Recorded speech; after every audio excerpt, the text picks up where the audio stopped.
자, 기본이론과정 48강 진행하도록 하겠습니다. 자, 여러분 교재는 440페이지예요. 440페이지는 5번 챕터 입지계수다 소개도인데 옆에다 별표 하나 해놓으시고 설명을 좀 들어보시기 바라겠습니다. 자, 별표 하나 해놓으시고요.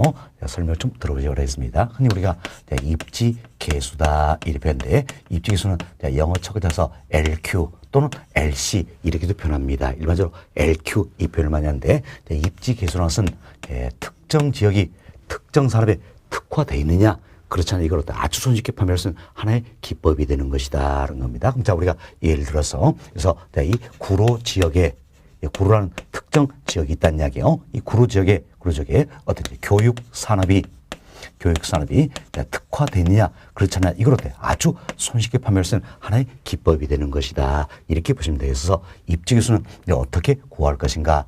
특정 산업이 있다라는 이야기예요. 그래서 우리 A 산업이다 이렇게 표현합시다. A 산업이다. 우리 조금 전에 예를 들었던 거 여기 있다면 어때? 교육 산업이다라는 이야기예요. 지금 특정 산업이 특정 지역에 특화되어 있느냐? 이걸 보기 위해서는 뭐가 비교합니까? 전국과 비교한다라는 이야기예요. A 산업의 전국에 대한 A 산업의 이 지역이다. 주로 뭘로 비교하냐? 고용률로 비교를 많이 합니다. 고용률로 비교를 많이 합니다. 물론 뭐 산업 생산액이다 등등으로 비교를 쓰면 일반적으로 고용률로 많이 비교를 한다. 이렇게 보시면 돼요. 결국은 우리 이 사람들은 교육 산업에 대해서 전국의 고용률과 구로의 고용률을 어때 비교를 해보겠다라는 겁니다. 그래서 여하튼 입지계수 LQ의 값이 1보다 크다라는 이야기야. 그럼 1보다 크다는 이야기는 이와 같은 특정 산업에 대해서 전국 고용률보다 지역의 고용률이 더 높다 할 수 있겠죠. 지금 전국 고용률보다 이 지역의 고용률이 더 높다면 이 지역에 분포가 집중되어 있다. 특화되어 있다 할 수 있다라는 거면서 LQ 이 값이 1보다 크다면 이는 어때? 이 지역에 특화된 산업이 된다라는 겁니다. 그럼 이 지역에 특화되어 있으니까 이 지역에 쓰고 남는 게 있다는 이야기야. 남는 것 때 다른 지역으로 수출한다 이렇게 보시면 되겠어요. 그래서 이때는 어떠냐? 수출 기반 산업이다. 줄여서 기반 산업이 되는 것이다. 이렇게 생각하시면 되겠습니다. 그러면 입지계수 LQ의 값이 1보다 작다는 이야기예요. 그럼 1보다 작다는 이야기는 특정 산업에 대해서 전국 고용률에 비해서 지역 고용률이 더 낮다는 걸 알 수 있겠지요. 전국 고용률에 비해서 지역 고용률이 낮다면 이는 어때? 특화되어 있다 할 수 있어요? 없어요? 없죠? 특화된 사람이 아니란 이야기예요. 그래서 이 지역에서 쓰기도 부족하다는 이야기예요. 그럼 다른 지역으로부터 가지고 와야 되겠죠? 가지고 와야 된다. 그리고 수출은 할 수 있어요? 없어요? 없다는 이야기예요. 그래서 우리가 수출 기반 산업이다. 줄여서 비기반 산업이다. 이렇게 표현한다라고 보시면 되겠습니다. 다음 LQ 입지계수 값이 1입니다. 그럼 1이라는 이야기는 특정 산업에서 전국 고용률과 지역의 고용률이 어때? 같다는 뜻이 되겠지요. 그럼 자 전국 고용률과 지역 고용률이 같다면 이는 어때? 특화 정도는 전국적인 수준이다. 이렇게 보시면 되겠습니다. 따라서 이 지역에 쓸 만큼 이 지역에서 생산한다 해야죠. 그래서 이는 어때? 흔히 우리가 자립 자족 산업이다 또는 자급 자족 산업이다 표현을 할 수 있다. 이렇게 보시면 되겠어요. 지금 입지계수 1통해서 특정 지역의 특정 산업이 특화되느냐 그렇잖아요. 아주 손쉽게 판별할 수 있게 된다. 이렇게 생각하시면 되겠습니다. 자, 그럼 우리 교재 한번 봅시다. 440페이지예요. 양고래 1번입니다. 자, 입지계수의 의의다 소인데 첫 번째 중간쯤 보세요. 자, 일정한 지역이 어떠한 산업에 우리 예를 들어서 이 사람이라면 일정 지역은 뭡니까? 구로가 되겠지요. 어떤 사람은 뭡니까? 교육 산업이다 할 수 있겠죠. 지금 일정한 지역이 어떤 산업에 특화되는 걸 손쉽게 판별할 수 있는 방법은 입지계수 즉 LQ를 활용하는 것이다 할 수 있겠죠. 박스 보세요. 박스 보시면 LQ 입지계수다 구하는 공식 들어있죠? 공식 들어있는데 좌측에 이 부분이 들어있어요. 특정 산업의 전국 고용률에 대한 특정 산업의 지역 고용률이다. 이래서 이 부분만 이해하시면 되겠다. 머리 아프게 우측은 생각하지 마세요. 박스의 좌측에 나와 있는 입지계수 LQ는 어떻게 합니까? 특정 산업에서 전국 고용률에 대한 지역 고용률이다. 이렇게만 생각하시면 되겠습니다. 다음 양고래 2번 봅시다. 입지계수의 활용입니다. 먼저 편곡을 1번.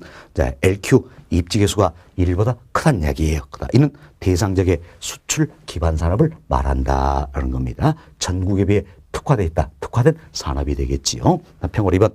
LQ 없이 1보다 작다는 이야기예요. 자, 이는 대상적의 이적의 비수출 기반 산업이다. 줄여서 비기반 산업이다. 표현을 쓰겠죠. 전국에 비해서 특화되지 못했다라는 겁니다. 다음. LQ가 1인 산업입니다. 자, 이는 자급자족이 가능한 자립산업을 말한다는 겁니다. 따라서 특정 사업의 특화는 어때? 전국적인 수준이다. 이렇게 이해하시면 되겠습니다. 자, 이 내용 토대로 해서 그 아래 연습 문제 한번 풀어볼 수 있도록 하겠습니다. 연습 문제 봅시다. 각 도시의 산업별 고용자 수가 다음과 같을 때 X산업의 입지계 수가 1을 초과한 도시를 모두 고른 것은, 자, 이는 27회 때 출제된 계산 문제 유형이 되겠는데, 자, 보세요. X산업이죠. X산업의 입지계 수가 1을 초과한 도시를 모두 고르라 그랬습니다. 그럼 문제에서는 뭡니까? 참 입지계 수, 어떤 산업? X산업이라는 이야기. X산업의 입지계 수가 1을 초과한다. 1보다 큰 도시를 모두 고르라. 그랬죠? 그럼 여러분들이 어떤지, 자, 주어진 조건을 시한 A, B, C, D 4개의 도시가 있죠? 4개의 도시 입지계수를 다 구해서 1보다 큰 도시를 어떻게 찾습니다. 그럼 시간이 많이 걸린다는 이야기예요. 시간이 많이 걸리기 때문에 또 우리만의 비법을 먼저 활용을 해보자. 그럼 우리만의 비법을 활용해서는 어때? 여러분이 이 생각하시면 됐죠. X산업의 입지계수가 1을 초과한다는 이야기. 그럼 X산업의 입지계수가 1보다 크다는 이야기예요. 1보다 크기 위해서는 결국 뭡니까? 전국 고용률보다 이 지역의 고용률이 어때? 더 높으면 되겠다. 그럼 어때? 1을 초과한다. 할 수 있겠죠. 이 도시를 찾으면 되겠다. 그래서 특정 사업은 X산업이 되겠죠. 그럼 X산업의 나이처럼 X산업에 먼저 뭘 구하면 되겠습니까? 전국 고용률 구하면 되겠다. 그리고 어때? A 도시, B 도시, C 도시, D 도시 어때? 이 지역의 고용률 어때? 구하면 되겠다. 그래서 전국 고용률보다 이 지역의 고용률이 더 높다면 1보다 크다. 여기 해당 도시를 찾으면 어때? 우리 아주 쉽게 문제를 풀어볼 수 있다. 이렇게 보시면 되겠습니다. 자, 그럼 우리가 이제 한번 살펴봅시다. 먼저, 자, 여러분 요령을 잘 기셔야 되는 겁니다. 자, 다시 보세요. 이처럼 입지계수가 X산업에 대한 입지계수가 1을 초과하는 도시를 고르라 그랬지요. 그럼 다 계산할 필요 없이 이제 X산업에서 전국 고용률 먼저 구하는 겁니다. 그럼 전국 고용률 구하고 각 도시마다 이 지역의 고용률 구해서 전국 고용률보다 지역 고용률이 더 높다면 1을 초과한다. 할 수 있겠죠. 이렇게 해서 요령껏 우리 비법으로 활용하면 아주 쉽게 구할 수 있다는 겁니다. 그럼 잡으세요. 먼저 X산업에 뭘 구한다? 전국 고용률 구한다는 이야기예요. 그럼 자, 전국 고용률 구하기 위해서는 주어진 표를 보세요. 표를 보시면 자, 맨 우측 보면 전국 나와 있죠. 전국의 총 고용자 수는 얼마입니까? 6,250명이네요. 이 중에 X산업의 고용자 수는 얼마입니까? 3,350명이다. 할 수 있겠죠. 그럼 우리는 X산업을 기준하니까 X산업의 고용률 얼른 구해보자라냐. 그럼 어떻게 하면 되겠어요? 자, 3,350 나누기 6,250 하면 되겠죠. 이래서 계산하시면 약 53.6% 정도가 나온다라냐. 그럼 전국 고용률은 자, 53.6%가 되겠다라는 겁니다. 그래서 전국을 먼저 구하는 게 우리 비법이라냐. 다음은 A 도시부터 하나씩 한번 구해봅시다. 똑같은 요령하시면 돼요. 지금 우리는 X산업 했죠? X산업만 구하면 되겠습니다. A 도시입니다. 계산기 필요 없죠? X산업은 이제 A 도시는 전체 1,000명 고용되어 있는데 이 중에 X산업에 400명 고용이 되어 있다는 거. 그럼 어때? 1,000명 중에 400명이니까 당연히 뭐 계산할 필요 없이 몇 프로입니까? 40%다. 알 수 있겠죠? 그럼 자, A 적은 X산업 고용률이 어때? 고용률이 40%다라는 이야기예요. 그럼 자 보세요. 전국은 53.6%인데 A 도시는 40%라는 이야기예요. 그럼 결국은 전국 고용률보다 이 지역의 고용이 더 낮죠? 그럼 당연히 계산하지 않아도 입지계수는 어때? 1보다 작다는 걸 알 수 있겠죠. 그래서 A 도시는 답이 될 수 있어요? 없어요? 없다는 얘기예요. 그럼 A 도시는 답이 될 수 없기 때문에 얼른 보기에서 A 도시 어때? 전부 다 있는 건 답이 될 수 없다. 지워버리시면 되겠죠. 그럼 1번, 2번은 답이 될 수가 없다라는 이야기. 결국 남는 건 몇 번입니까? 3번. 이제 4번, 5번이다. 그럼 3, 4, 5번의 차이를 보니까 어때? B도시 들어있죠? B도시는 차이가 있다는 거예요. 그럼 얼른 우리도 이제 B도시 X산업의 고용률 한번 구해보자라는 겁니다. B도시는 이제 총 얼마입니까? 2,000명 고용이 돼 있죠. 이 중에 X산업은 얼마입니까? 1,200이죠? 그럼 2,000명 중에 1,200명이니까 뭐 계산하지 않아도 몇 프로입니까? 60%는 사실 알 수 있다는 겁니다. 물론 안 떠오르면 얼른 계산이 되겠죠. 1,200 나누기 어때? 2,000 하시면 얼마입니까? 60%다라는 걸 알 수 있겠죠. 그럼 잡으세요. 전국 고용률은 53.6%예요. 그러나 B도시의 고용률은 어때? 60%예요. 그럼 어때? 전국 고용률보다 이 지역의 고용률이 어때? 더 높죠? 높으면 당연히 이를 어때? 초과한다 알 수 있겠죠. 따라서 B도시는 반드시 들어가야 되겠다는 겁니다. 그럼 B도시 안 들어있는 5번은 답이 될 이유가 있을 수 없다. 그럼 답은 3번, 4번 중에 하나란 이야기예요. 그럼 3번, 4번 차이를 보니까 C냐 D냐 이 차이죠. 얼른 우리가 C를 한번 구해보자는 이야기예요. C를 구해보면 C는 총 어때? 1,150명이 고용이 돼 있죠. 이 중에 X산업은 몇 명입니까? 650명이다. 그럼 얼른 계산합시다. 650 암산이 안 되죠. 얼른 계산해. 650 나누기 1,150 계산하시면 얼마나 합니까? 약 56.5% 정도 나온다라는 겁니다. 그래서 이제 C도시는 X산업 고용률이 어때? 56. 자, 52% 정도 되겠다라는 거. 그럼 잡으세요. 전국은 53.6%예요. 그러나 C도시는 어떻습니까? 56.52%다. 그럼 결국은 전국적인 수보다 더 높잖아요. 그렇죠? 그럼 이제 전국 고용률보다 이 지역의 고용률이 더 높다는 이야기예요. 높으면 당연히 입지에서는 어때? 1보다 크다. 라는 걸 알 수 있겠지요. 1보다 크다. 그래서 1 초과한다. 그래서 C도시도 반드시 들어있어야 되겠지요. 그럼 C도시 안 들어있는 4번은 답이 될 이유가 있다 없다. 답은 몇 번입니까? 3번. 이렇게 찾으면 아주 쉽게 우리가 문제를 풀 수 있다 생각하시고 D도시도 한번 해봅시다. 우리 연습이니까 한번 해보자는 이야기예요. 총 2,100명이 고용돼 있지요. 이 중에 X산업은 1,100명이다. 그럼 자 1,100 나누기 1,100 나누기 2,100 하시면 되겠죠? 계산하면 얼마입니까? 52.38% 정도 나오죠. 52.38% 정도 나온다라는 이야기예요. 그럼 잡으세요. 자, 전국 고용률은 X산업 기준입니다. 전국 고용률은 53.6%인데 D도시 고용률은 얼마입니까? 52.38%다. 그럼 정초선이 미치 못하죠? 따라서 입지기수는 어때? 1보다 작을 것이다 라는 걸 알 수 있다. 따라서 D도 어때? 답이 될 수가 없다. 할 수 있겠죠? 결국 답이 되는 건 B와 C 몇 번입니까? 3번이다. 이렇게 잽싸게 찾으시면 되겠다는 겁니다. 굳이 입지기수 구하지 않아도 이런 문제들 얼마나 쉽게 우리가 풀 수 있는 것이다. 이게 우리의 비법이다라는 이야기예요. 여하튼 우리 비법을 통해서 계산 문제 많이 앞으로 연습할 겁니다. 심화 이론 과정에서도 연습되어 있지만 계산 문제만 모아가지고 여러분께 테마 특강도 지금 계획을 하고 있는 겁니다. 일 잘 따르시면 우리의 비법으로 계산 문제도 아주 쉽게 우리가 풀어볼 수 있다 생각하시면 되겠어요. 그리고 참고로 이제 입직에서도 우리 한번 구해보자라는 겁니다. 이미 답은 다 잤지만 입직에서도 구해보자. 그럼 자, X 산업에 대해서 B 도시의 입직예수를 한번 구해보자라는 이야기예요. 그럼 자, 입직예수는 어떻게 구합니까?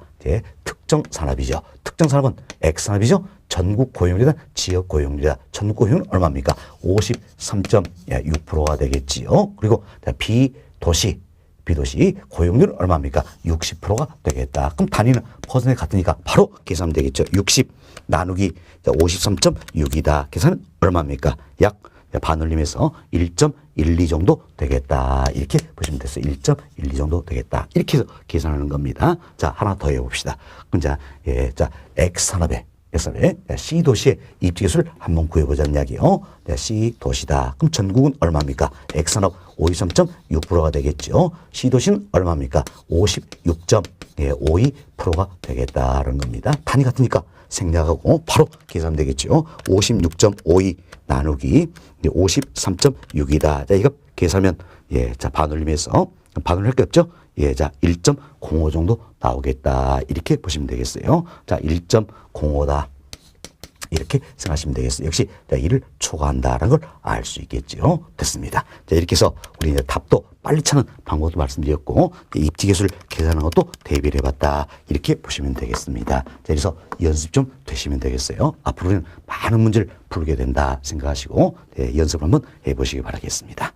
자, 다음은 이제 441페이지의 예제 한번 살펴보도록 하겠습니다. 저희들이 이제 개발론 다 마무리해드렸죠? 마무리해드렸으니까 관련된 예제 기출문제 한번 풀어보자라는 겁니다. 자, 이는 지난 시험이죠? 28회 출제된 기출문제가 되겠습니다. 자, 예제 봅시다. 부동산 개발의 위험의 설명으로 틀린 것은 1번 워포드는 부동산 개발 위험을 법률 위험, 시장 위험, 비용 위험으로 구분하고 있다. 맞죠? 우리 배웠습니다. 워포드는 개발사에 따른 위험을 세 가지로 구분하고 있죠. 법률적 위험, 줄여서 법률 위험이죠. 시장 위험, 비용 위험이다 할 수 있겠습니다. 자, 다음 보기 2번 봅시다. 부동산 개발 사업 추진에는 많은 시간이 소요되죠. 그래서 개발 사업 기간 동안 다양한 시장 위험에 노출된다 할 수 있겠습니다. 맞네요. 3번 봅시다. 부동산 개발 사업의 진행 과정에서 행정의 변화에 의한 사업 인허가 지연 위험은 시행사 또는 시공사가 스스로 관리할 수 있는 위험에 해당한다. 아니죠. 자, 보세요. 행정 변화에 의한 정부의 정책이나 행정이 변화더란 이야기예요. 이러면서 사업 인허가가 지연되더란 이야기예요. 이 따른 위험은 시행사 또는 시공사가 스스로 관리할 수 있어요? 없어요? 없죠. 그래서 지금 잘못됐죠. 관리할 수 있다. 잘못된 표현이죠. 관리할 수 없는 위험에 해당한다. 이렇게 보셔야 되겠습니다. 자, 3번이 잘못된 내용이지요. 스스로 관리하기 어려운 위험에 해당한다. 이렇게 보셔야 되겠습니다. 다음 4번 보세요. 법률 위험을 최소화하기 위해서는 이용 계획이 확정된 토지를 구입하는 것이 유리하다. 이도 우리 배웠습니다. 자, 이미 이용 계획이 확정된 토지를 매입하는 건 뭡니까? 법률적 위험을 줄이는 하나의 방법이 된다는 거죠. 맞습니다. 5번 예측하기 어려운 시장의 불확실성은 부동산 개발 사업에 영향을 주는 시장 위험 요인이 된다. 자, 우리 시장 위험 배웠죠? 시장 위험은 뭘 따릅니까? 부동산 시장은 끊임없이 변하더라. 따라서 시장은 확실하다, 불확실하다. 불확실하다는 이야기. 참 시장의 불확실성, 여기서 연유되는 게 시장 위험이다 생각하시면 되겠지요. 5번도 맞는 표현이에요. 틀린 건 몇 번입니까? 3번 답으로 보시면 되겠습니다. 자, 다음 페이지 예제 하나 더 넣어드렸어요. 그래서 442페이지에 나와 있는 예제는 어때요? 지난 29회 때 출제했던 문제가 되겠습니다. 자, 같이 살펴봅시다.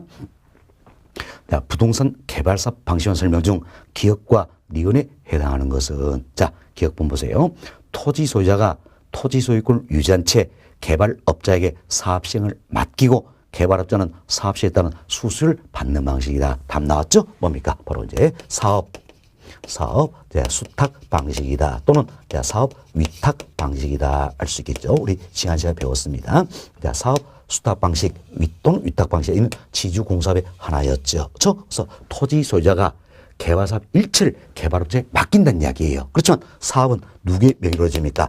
토지 소유자의 명의로 이루어진다라는 겁니다. 또한 자금 조달 누가 하는 겁니까? 토지 소유자가 다. 물론 개발업자의 조언은 들을 수가 있다. 그러나 토지 소유자가 근본적으로 자금 조달해서 필요시마다 개발업자에게 자금 준다는 이야기예요. 그럼 개발업자는 자기 돈에서 사업한 건 아니죠. 따라서 개발업자는 개발사업 진행에 따라 뭘 받는다? 수수료를 받게 된다. 이처럼 개발사업 진행에 따른 수수료를 받게 되는 게 결국 뭡니까? 사업 수탁 방식 또는 위탁 방식이다. 이렇게 보시면 되겠습니다. 그래서 기업번은 사업 수탁 방식 또는 위탁 방식이 할 수 있겠죠. 답이 될 수 있는 건 이제 1번, 2번이 되겠네요.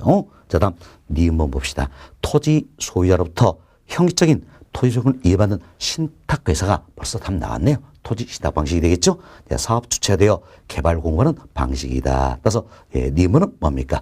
토지 신탁 개발 방식이다. 줄여서 토지 신탁 방식 표현할 수 있겠죠. 그래서 보기 2번 보시면 니은번 신탁 개발 방식이다 표현이 되어 있죠. 따라서 답은 몇 번입니까? 2번이다. 이렇게 보시면 되겠어요. 2번이 답이 되겠죠. 아주 평이한 문제였다 생각하시고, 자, 연습을 좀 해보시면 되겠습니다. 자, 이렇게 해서 저희들은 예제까지 다 풀어드렸어요. 다 풀어드렸고, 다음 443페이지 보시면 마무리 키워드 정리다 소개되어 있죠. 그래서 우리는 부동산 개발 중심으로 해서 설명을 드렸습니다. 그래서 부동산 개발, 이와 관련 내용 읽어보시면서 학습의 내용을 한 번 더 정리해 보시기 바라겠습니다. 자, 그리고 또 이제 여러분들이 할 일이 있지요. 페이지 418입니다. 418페이지로 돌아갑니다. 자, 찾으셨나요? 418페이지 보시면, 자, 이 장에서 알아야 할 주요 지문이다. 그래서 1번부터 15번까지 15개 지문이 있죠? 자, 이 중에서 여러분들은 2번부터 15번까지 2번부터 15번까지 한번 어때 풀어보시기 바라겠습니다. 네, 풀어보시고 다 설명드리니까 풀어보시고 다음 이제 자 주요 지문 다 풀었습니다. 그리고 또 할 일이 있죠. 네, 제가 이렇게 제공된 프린트물 있어요. 네, 프린트물에 이제 괄호 넣기 퀴즈 천선이다. 이 부분 있죠? 이 부분 또 한번 괄호에 이제 적정을 용어를 한번 넣어보시면서 우리가 용어 정리하면서 반복습을 하자라는 겁니다. 그래서 프린트물 꼭 한 번 더 읽어보시기 바라겠습니다. 자, 이렇게 해서 저희들이 이제 8장 부동산 이용 및 개발론이다. 이 부분은 다 설명드렸어요. 다음 여름 교재 444페이지로 넘어갑니다. 444페이지 보시면 9장 부동산 관리 및 마케팅론이다 소개가 되고 있죠. 자, 이분도 프린트물 먼저 보겠습니다.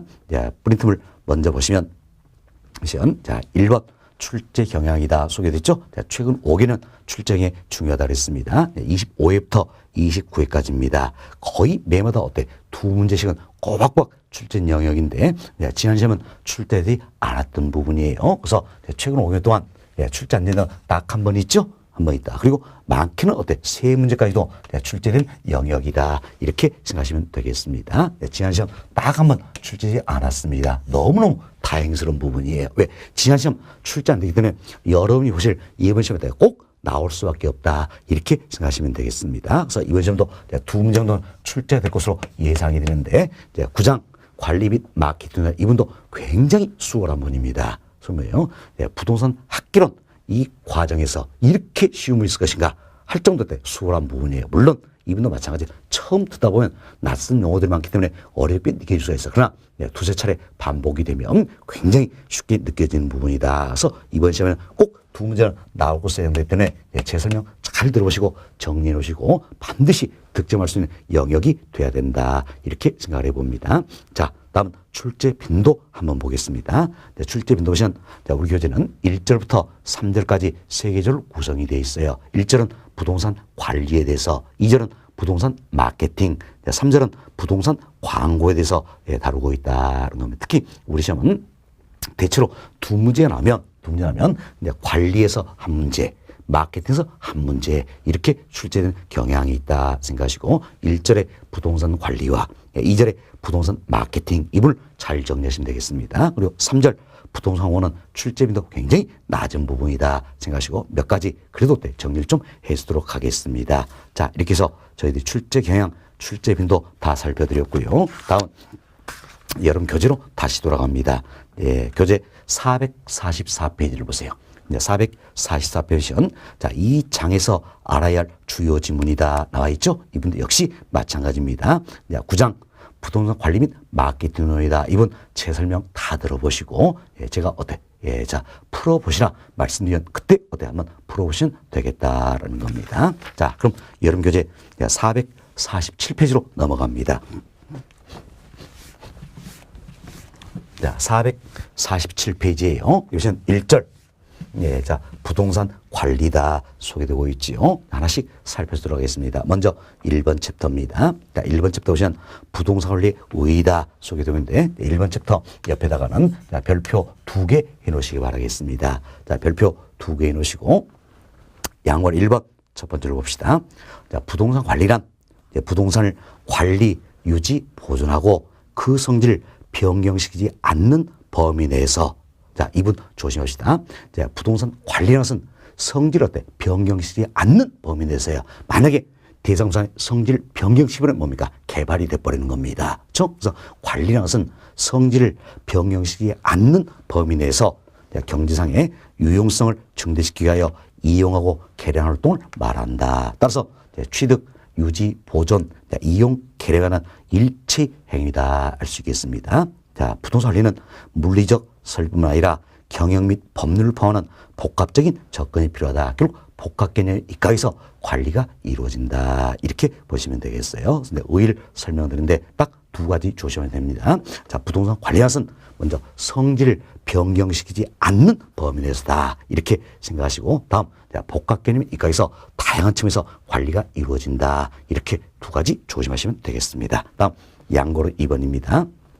양고로 2번은 부동산의 필요성이다. 이번은 제목만 이해하시면 될 부분이에요. 먼저 동그라미 1번에 도시화 현상이다 들어있죠. 도시는 뭡니까? 도시로 인구가 집중하는 현상이다 할 수 있겠죠. 그럼 자, 도시로 인구가 몰려들면 몰려들수록 도시는 한정이 돼 있죠. 그럼 이 한정된 도시 토지를 이용했을 때 더욱더 집약적 토지 이용이 이루어진다. 그럼 도시 토지가 집약적으로 이용되면 이용돼서 건물은 고층화되고 입체화되겠죠. 그렇죠. 건물이 고층화, 입체되면 전문적 관리는 더욱더 필요하게 된다. 이렇게 생각하시면 되겠어요. 또한 도시화 현상에서 즉 도시로 사람들이 모여드는 모일수록 주택 구조가 변하게 되는 거지요. 그래서 단독주택 중심에서 공동주택 중심으로 주택 구조가 변하게 된다는 이야기예요. 그렇죠. 단독주택 중심에서 공동주택 중심으로 주택 구조가 변하게 돼서 점점 관리가 더욱더 필요하게 된다 할 수 있겠죠. 여하튼 도시화 현상이다. 제목만 기억하시면 됩니다. 도시화 이론에서 점점 관리가 더욱더 필요하게 된다라는 겁니다. 다음 건축기술의 발달 들어볼 수 있네요. 건축기술이 발달할수록 건물은 고층화 입체화되겠죠. 그래서 점점 관리가 더욱더 필요하게 된다는 겁니다. 다음 동그라미 2번 내용이에요. 2번은 자 이래서 합시다. 내가 이 건물을 하나 가지고 있습니다. 가지고 있는데 나는 저 멀리 떨어진 여기에 내 집에 거주를 하고 있다라는 이야기야. 또 내 별도의 다른 직업도 있는 겁니다. 따라서 이 건물에 상점에서 내가 관리할 수 있어요, 없어요? 없다라는 이야기. 이걸 해서 우리가 이제 부지의 소유자다 이렇게 표현하는 겁니다. 부지의 소유자다. 그럼 지금 부지의 소유자 이 같은 경우에는 직접 관리하기 어렵기 때문에 전문가에게 관리를 맡긴다는 이야기예요. 지금 부지의 소유자의 요구가 증감에 따라서 전문적 관리는 더욱더 필요로 하게 된다. 이렇게 보시면 되겠어요. 뭐 이외에도 여러 가지 이유가 있겠죠. 여러 가지 이유는 한 3가지 정도 말씀을 드렸습니다. 전문적인 관리가 왜 필요할 것인가? 먼저 도시화 현상 들어볼 수 있겠죠. 다음 건축기술의 발달. 다음 부재 소유자의 요구 증가다. 이렇게 해서 제목 중심으로 이해가 되시면 되겠습니다. 자, 다음은 이제 2번 챕터로 넘어갑니다. 자, 2번 챕터 보시면 자, 부동산 관리의 내용이다 소개되고 있죠. 여기는 여러분들이 별표 4개 해놓으시기 바라겠습니다. 여기는 자, 별표 4개 해놓으시고 먼저 양보를 1번이에요. 자, 우리 조금 전에도 설명드렸죠. 부동산 관리도요. 복합 개념에 입각해서 다양한 측면에서 관리가 이루어진다라는 겁니다. 이때 복합 개념에 입각해서 다양한 측면에서 관리가 이루어진다. 먼저 어때? 기술적 측면에서 관리가 있겠죠. 다음은 경제적 측면에서 관리가 있다. 그리고 법률적 측면에서 관리가 있다라는 이야기요. 이때 기술적 측면에서 관리가 이루어진다. 이것만 가리켜서 우리가 협의의 부동산 관리다 이렇게 표현하는 겁니다. 그렇지만 기술적 측면뿐만이 아니라 경제적 측면 그리고 법률적 측면 모두를 고려해서 이 모두를 고려해서 복합 개념에서 관리가 이루어진다는 겁니다. 자, 이걸 가리켜서 우리가 광의의 부동산 관리다 이렇게 표현해서 협의의 부동산 관리라는 것은 기술적 관리 이것을 의미하는 것이고 광의의 부동산 관리라는 것은 복합 개념의 입각에서 관리가 이루어지는 것이다. 그래서 기술적 관리, 경제적 관리, 법률 관리 모두를 포함한 게 광의의 부동산 관리가 된다. 이렇게 보시면 되겠어요. 이제 구체로 하나씩 설명을 좀 드리도록 하겠습니다. 자, 먼저 기술적 관리가 되겠어요. 자, 교재 평가로 1번 나와있죠? 첫 번째 보세요.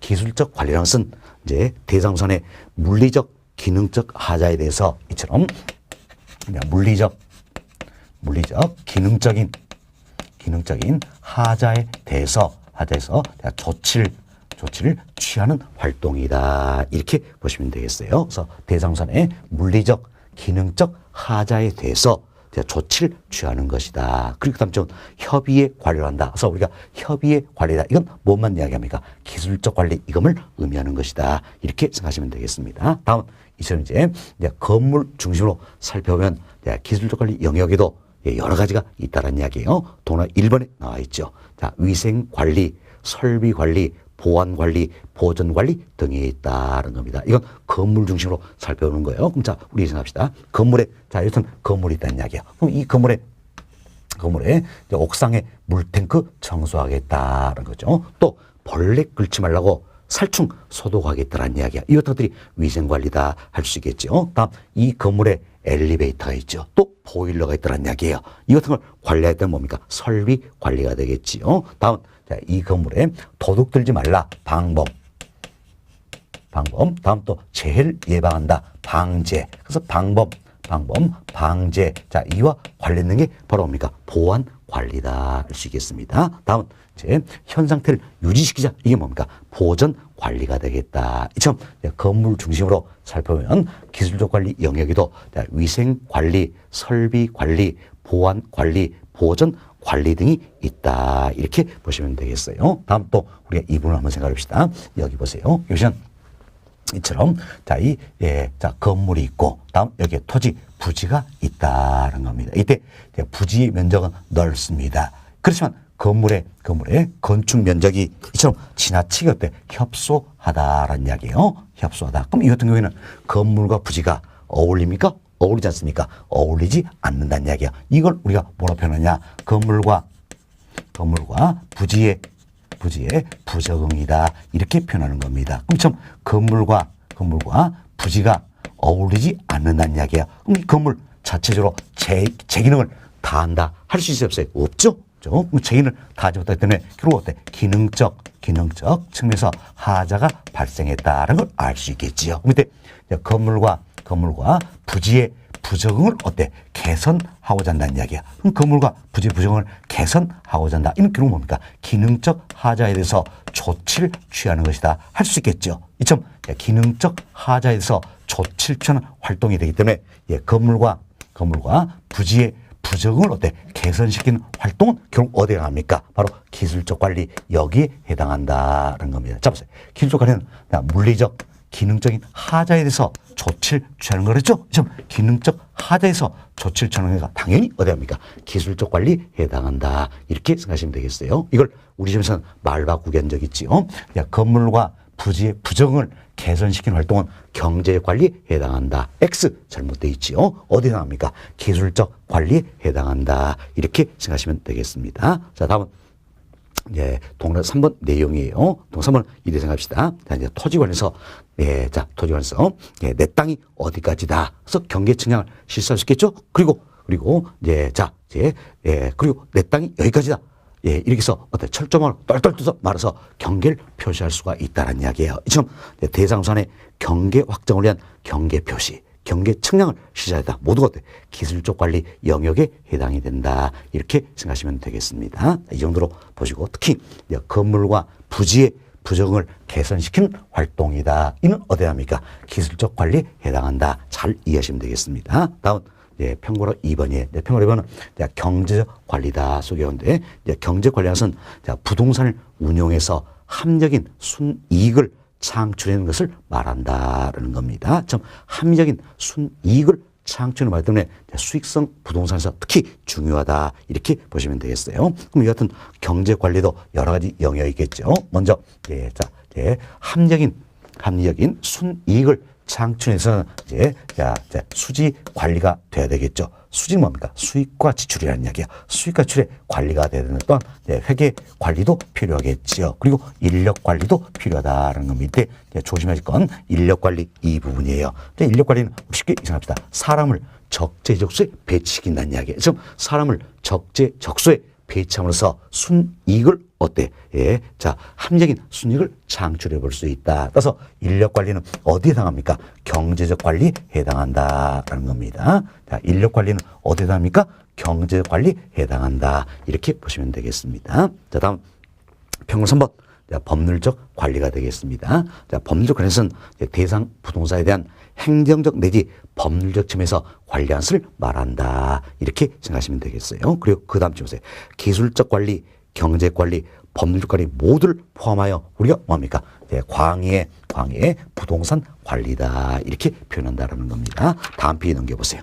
넘겨보시면 동료 1번 계약 관리다. 계약 관리는 어디에 할까요? 당연히 법률적 관리에 해당한다. 이렇게 보시면 되겠지요. 다음 권리 분석 및 조정이다라는 게 있습니다. 자, 여기 보세요.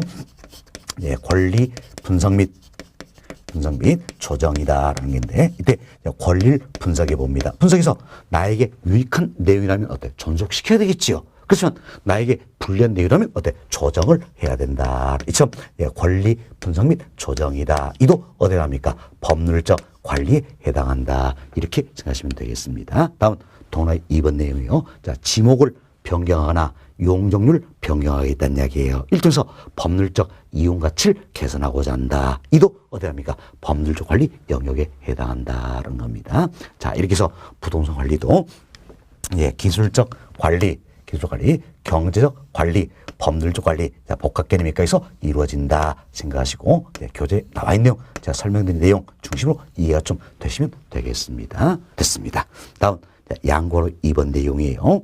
양고로 보시면 부동산 관리의 계층화다 소인데, 부동산 관리도 계층화되어 있다라는 겁니다. 먼저 설명을 좀 드릴게요. 시설 관리라는 게 있습니다. 시설 관리. 시설 관리는 것은 부동산 관련된 각종 시설들이 들어간 이야기. 지금 부동산 관련된 각종 시설을 유지하고 운영하는 것이다. 이렇게 생각하시면 되겠어요. 그럼 시설 관리도 여러 가지 영역들이 있더라는 겁니다. 먼저 설비의 운전 및 보수다. 이도 시설과 관련되어 있죠. 다음은 에너지 관리. 다음은 건물 청소 관리. 다음은 방제 등 보안 관리가 있다라는 이야기예요. 그러니까 등등등이 있다. 이들이 모두 어떤 시설 관리 영역에 해당되는 것이다. 이렇게 보시면 되겠어요.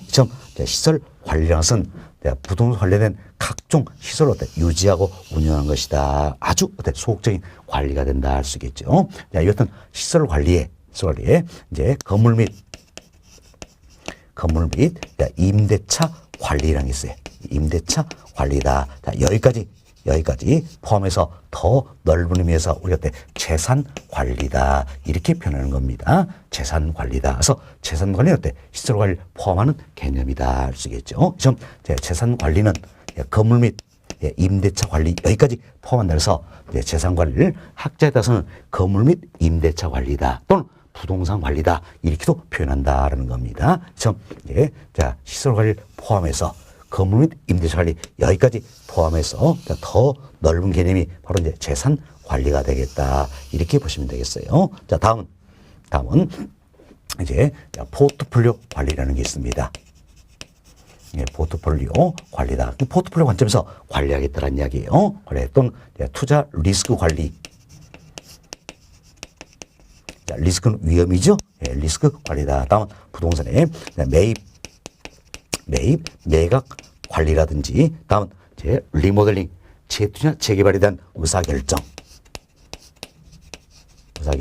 다음은 프로젝트 파이낸싱, 이것은 자금 조달 기법이 있습니다. 이들을 모두 포함해서 가장 넓은 의미에서 관리가 뭡니까? 자산 관리가 되겠다는 겁니다. 그래서 자산 관리라는 것은 시설 관리, 재산 관리 모두를 포함하는 개념이에요. 모두를 포함하는 개념이다. 이렇게 생각하시면 되겠어요. 모두를 포함하는 개념이다. 그래서 자산 관리라는 것은 이처럼 포트폴리오 관점에서 부동산 소유자의 부를 극대화시켜서 다양한 관리 방안을 모색하는 게 자산 관리다라는 겁니다. 자, 그럼 여기 보세요. 이처럼 부동산 관리 영역도 여기도 시설 관리, 재산 관리, 자산 관리 3대 영역으로 계층화되어 있다. 이렇게 보시면 되겠어요. 이때 시설 관리는 부동산 관련된 각종 시설 유지 운영하는 것이다. 아주 소극적인 관리가 되겠죠. 반면 자산 관리라는 것은 부동산 소유자의 부를 극대화시키기 위해서 다양한 관리 방안을 모색한다. 포트폴리오 관점이죠. 가장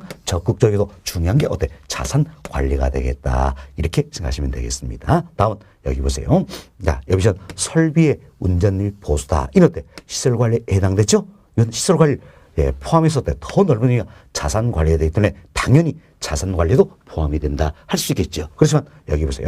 포트폴리오 관리다, 투자 리스크 관리다. 이들은 자산 관리는 포함이 되지요. 그렇지만 이 시설 관리는 포함이 됩니까? 안 됩니까? 안 된다. 그 이야기지요. 그래서 포트폴리오 투자 리스크 관리 모두를 포함한 게 바로 뭡니까? 자산 관리가 되는 것이다. 이렇게 생각하시고, 여튼 이처럼 시설 관리, 재산 관리, 자산 관리 3대 영역으로 계층화되어 있다. 이렇게 생각하시면 되겠어요. 자, 이 내용이 여름 교재 448페이지 양권의 2번 부동산 관리 계층화다. 여기 지금 소개된 내용이다. 보시면 되겠습니다. 첫 번째로 봅시다. 부동산 관리는 자산 관리. 자, 우리 설명드렸죠? 자, 자산 관리. 다음은 재산 관리. 예, 시설 관리로 계층화되어 있다 생각하시고 영어는 필요 없어요. 자산 관리, 재산 관리, 시설 계층화되어 있다 보시면 되겠어요. 편곡 1번 봅시다. 자산 관리입니다. 자산 관리다. 첫 번째 보세요. 자산 운용 업무, 재무 관리 업무, 자산의 위험무사를 위한 최적의 포트폴리오 업무 등을 수행한다는 얘기에서 현재 부동산을 단순히 유지 운영차를 넘어 전체 자산의 운영과 총괄적인 포트폴리오 포함한 전문적이고 종합적인 재무적 자산 관리 활동을 말한다. 결국 포트폴리오 관점에서 관리하겠다. 이분 다음에 무조건 여러분들의 자산 관리다. 이걸 생각하시면 되는 겁니다. 다음 동그라미 1번 보세요. 자산과 부채를 포함한 포트폴리오 관점에서 자 포트폴리오 나왔죠. 그럼 어때? 자산 관리다 생각하시면 되겠죠. 전략적 의사결정 시스템을 통해 부동산 자산의 가치를 극대화하여 부동산 소유자의 부를 증진시키고 최대의 수익을 창출하는 데 목적이 있다. 결국 자산 관리에서는 부동산 소유자의 부를 극대화시키기 위해서 다양한 관리 방안을 모색하는 것이다. 할 수 있겠지요. 자, 다음 동그라미 3번 봅시다. 3번 시연. 자, 자산 관리는 예, 자, 재산 관리, 시설 관리 예, 포함하는 적극적 의미의 관리를 할 수 있다라는 겁니다. 동그라미 4번. 포트폴리오를 위해서 설명드린 내용이요. 포트폴리오 관리, 예, 투자 리스크 관리, 예, 부동산의 매입과 매각 관리, 리모델링, 재개발에 대한 투자 의사결정, 자, 프로젝트 파이낸싱 모두가 어때? 예, 자산 관리에 해당이 된다. 이렇게 보시면 되겠습니다. 다음 편고로 2번 봅시다. 편고로 2번은 여기는 재산 관리가 되겠습니다. 자, 첫 번째 보세요. 건물 자산의 임대 관리, 수익 관리, 공실 관리, 시설물 관리 등의 업무를 수행함으로써 소유자 및 입주자에게 최고의 만족을 제공하는 활동이다. 그러니까 어때? 임대 관리 들어있죠? 다음 뭐 수익 관리, 공실 관리 다 어때? 건물 관리도 할 수 있겠지요. 그래서 그 다음 주 보세요. 학자에 따라서는 부동산 관리 또는 건물 및 임대차 관리라고도 한다. 이렇게 보시면 되겠습니다. 다음 평으로 3번 봅시다. 평으로 3번. 시설 관리는 내용이 되겠습니다. 첫 번째로 시설물의 유지 관리 업무를 수행함으로써 시설물의 보수와 관리의 기술적, 기능적인 문제를 해결하여 운영 효율과 생산성을 향상시켜 운영비를 절감하도록 서비스를 제공 활동을 말한다는 겁니다. 동그라미 2번. 자, 각종 시설의 유지와 운영을 위한 관리 등 자, 우리 내렸죠? 부동산의 각종 시설 어때? 유지하고 운영하는 것이다라는 겁니다. 자, 각종 시설의 유지와 운영을 위한 관리 등 전반적인 건물 시설 관리 시스템이다. 그래서 소극적 의미의 관리를 할 수 있다는 거죠. 그래서 시설 관리는 소극적 의미죠. 그렇지만 자산 관리에 가장 중요하고 적극적인 관리가 된다. 비교하시면 되겠습니다. 그다음 동그라미 2번 보세요. 동그라미 2번 시연. 자, 첫 번째 끝 봅시다. 설비의 운전 및 보수 여기 있죠. 자, 설비의 운전 및 보수다. 다음 에너지 관리. 다음 건물 청소 관리. 다음 방범 방지 등 어때? 보안 관리. 이들이 어떻습니까? 시설 관리에 해당되는 것이다. 이렇게 생각하시면 되겠어요. 됐습니다. 자, 교재는 이런 정도 살펴드리면 될 것 같아요. 이처럼 시설 관리, 재산 관리, 자산 관리 3대 0으로 계층화되어 있다는데 이 내용을 학자에 따라서는 또 달리 표현하기도 한다는 이야기예요. 이게 여러분 교재 450페이지에 나와 있는 내용이에요. 그럼 450페이지 한번 보세요. 450페이지 상단에 양호로 3번입니다. 자, 부동산 관리 영역이다. 하는데 첫 번째 보세요. 학자에 따라서는 부동산 관리를 자산 관리 그리고 기업 관리, 뭐 시설 관리 세 가지 영역으로 구분하기도 한다라는 겁니다. 그래서 평론을 읽어보시면 소유주나 기업의 부를 극대화하게 하여 해당 부산의 가치를 증진시킬 수 있는 다양한 방법으로 생각하는 적극적 관리로 가장 중요하게 치는 게 바로 뭡니까? 자산 관리다 할 수 있겠지요. 다음 평가 2번. 독립된 부동산 회사가 부동산을 관리한다는 이야기예요. 또는 모 기업이 부동산 자회사를 설립하여 관리하는 경우 이게 기업 관리다. 참고만 하시면 되겠습니다. 평가 3번. 각종 부동산 시설을 운영하고 유지하는 것이다. 참 각종 부동산 시설 운영하고 유지하는 것이다. 또 시설 사용자 또는 기타 기업의 여타분의 요구에 단순히 부한테 아주 소극적인 관리가 뭐가 됩니까? 시설 관리가 되겠다. 이렇게 생각하시면 되겠어요. 됐습니다. 자, 이런 정도에서 간단하게 용어 정리가 되시면 되겠어요. 자, 이렇게 해서 저희는 이제 2번 챕터 부동산 관리의 내용이다. 설명을 다 드렸어요. 아주 중요한 부분이죠. 그래서 부동산 관리도 복합 개념의 이과에서 관리가 이루어진다 생각하시고 부동산 관리 영역도 계층화되어 있다 생각하시면서 정리 좀 되시면 되겠습니다. 다음 3번, 챕터 보겠습니다. 450페이지예요. 450페이지 3번 챕터 보시면 부동산 관리 방식이다 소개되고 있죠. 이분도 별표 4개 해놓읍시다. 사실 관리활동도 별표가 많습니다. 챕터마다. 왜? 한 챕터에서 한 문제 나오기보다는 여러 챕터에서 지문 이렇게 따와서 문제를 만들기 때문에 별표가 많다 생각하시고, 자, 3번 챕터 부동산 관리 방식이다. 하여튼 별표 4개 놓으시고, 자, 이건 여러분이 생각하십시오. 누구에 의해서 관리가 이루어지냐 이 문제예요. 이 문제. 그럼 먼저 자, 소유자 자신에서 관리가 이루어질 수 있겠지요. 다음 전문가에 의해서 관리가 이루어질 수 있느냐. 다음 소유자와 전문가에 의해서 관리가 이루어질 수 있다는 겁니다. 이때 소유자 자신에서 관리가 되는 걸 어때 우리가 자가 관리다 이렇게 이야기합니다.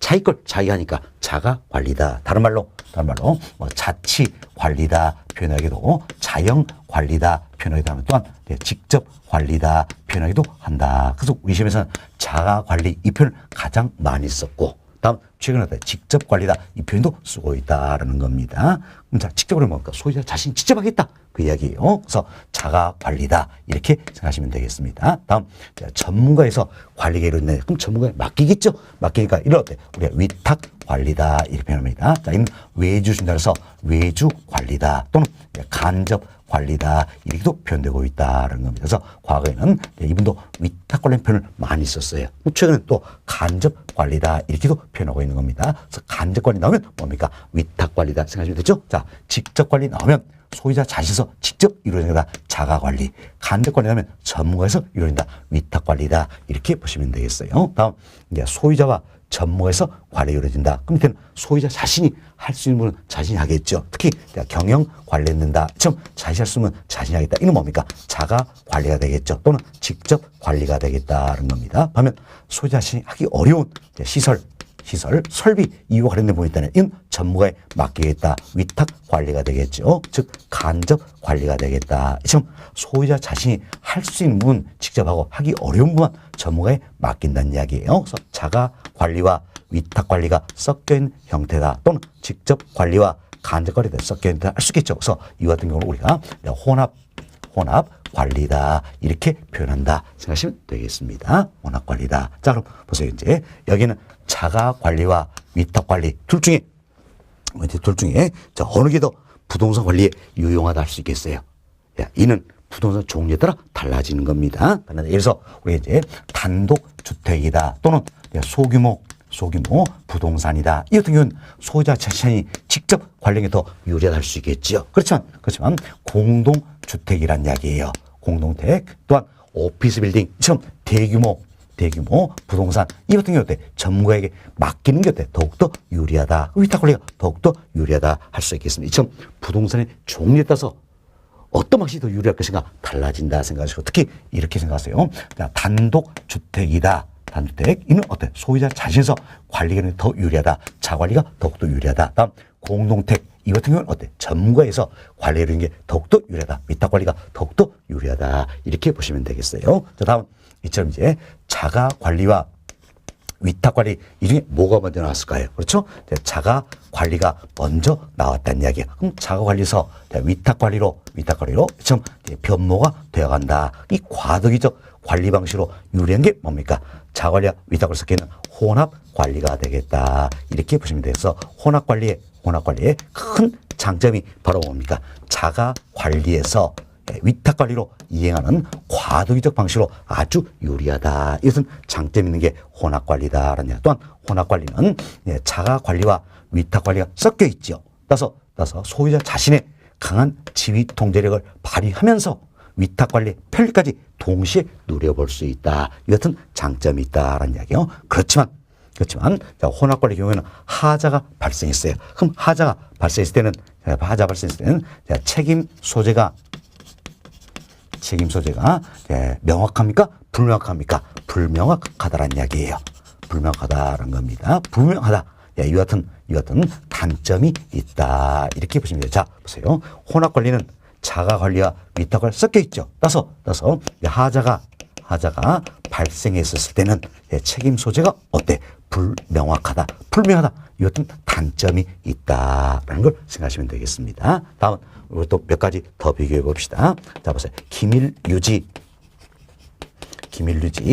보안 관리 측면에서는 이제 아주 유리하다, 장점이 있다는 이야기예요. 기밀 유지 보안 관리 측면에서 아주 유리하다, 예, 장점이 있는 방식은 뭐가 되겠습니까? 바로 자가 관리가 된다 할 수 있겠죠. 왜? 내 걸 내가 관리하니까 다른 사람에게 알릴 필요가 없겠죠. 그래서 기밀 유지 보안 관리 측면에서 아주 유리하다, 예, 장점 있는 건 어때? 자가 관리가 되겠다. 다음 기밀 유지 보안 관리 측면에서, 예, 불리하다.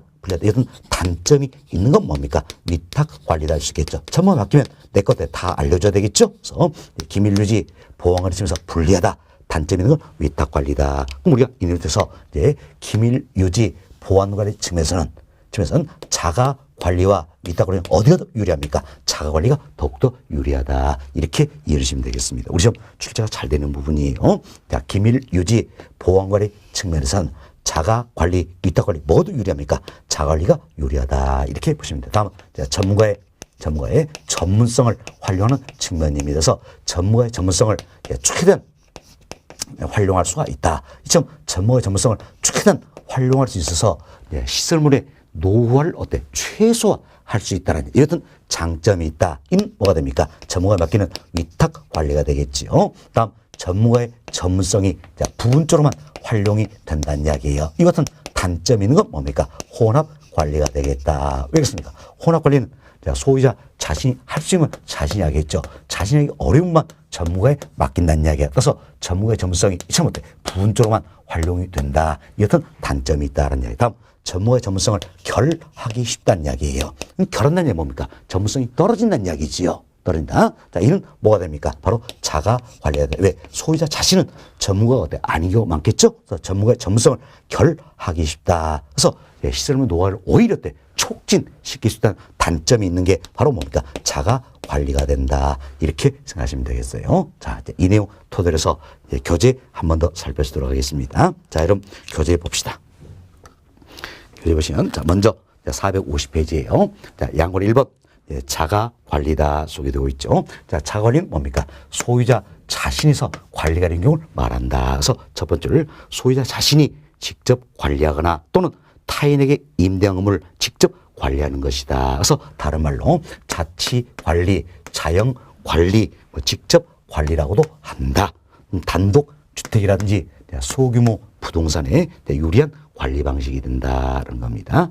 평을 1번 장점 봅시다. 돈 1번 소유자의 의사 능력 강한 지휘 통제력이 발휘된다. 왜? 내 건 내가 관리하니까. 돈 2번 고장 등 유사 시에 관리원의 협동이 신속하다는 이야기. 내 건 내가 관리하니까 관리원들의 협동도 신속하겠지요. 다음 돈 3번 관리위원회 부동산 설비에 대한 애호 정신도 높다. 왜? 내 건 내가 관리하기 때문이죠. 4번 각 부분의 종합적 관리가 용이하다. 그리고 돈 5번 기밀 유지 및 보안 관리가 양호하다. 자, 우리 이 설명드렸죠. 기밀 유지 보안 관리가 아주 유리하다. 이런 장점이 있는 게 뭡니까? 자가 관리가 되겠다라는 것. 그렇지만 단점도 있다는 이야기예요. 편고라 2번 단점 봅시다. 동일 1번 관리위원들의 관리 업무가 매너리즘화 되기 쉽다. 즉 무사 안일주의에 빠져들기 쉽다는 이야기예요. 타성에 젖어들기 쉽다라는 겁니다. 뭐 됩니까? 전문성이 떨어지기 때문이지요. 이건 자가관리의 하나의 단점이 되겠다. 이렇게 보시면 되겠습니다.